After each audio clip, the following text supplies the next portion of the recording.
Pick n Pay was founded in the Western Cape by Raymond Ackerman in 1967. It now operates more than 775 hypermarket, supermarket and family stores.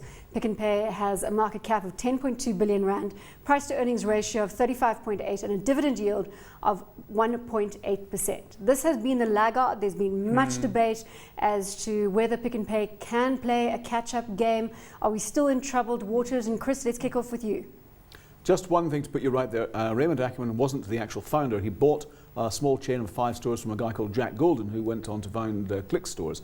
The reason I'm saying that is because Mr. Ackerman told me that many years ago himself. So well, thanks for putting me right, and you did it much more gently than Paul Theron would have done it, so I'm appreciative. Yeah, look, but he did set the standard. He was Mr. Retailing for so many years. Unfortunately, it has fallen on very, very hard times indeed. They've fallen well behind the pack.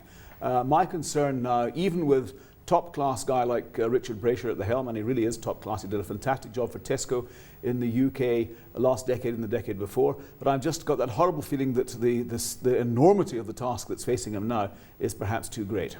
Sasha, do you believe that that task is too big? Perhaps this needs to be relooked in its entirety? That's interesting, because when we were talking about a SPA, we referred to as a kind of an owner-managed type thing. You know, I must remember that roughly just over 40%, I think, of all Pick n Pay stores are franchise stores. So whilst you've got nearly 1,000 stores, and interesting factoid, Bronwyn, as a percentage, I think Pick n Pay has more stores outside of South Africa as a percentage than ShopRite do. But yet everyone views ShopRite as the Africa.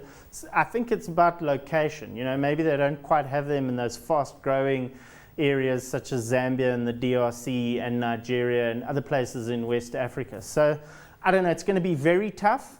Richard Brasher is probably going to have to spend a lot of money at the beginning, so I think the returns are going to be muted in the short term. But they know about the shopping behavior of 6.3 million people who have the Smart Shopper card. I think that's a positive. Chris, hot or not? Nope, unfortunately, ice cold. Sasha? Not for this time, no.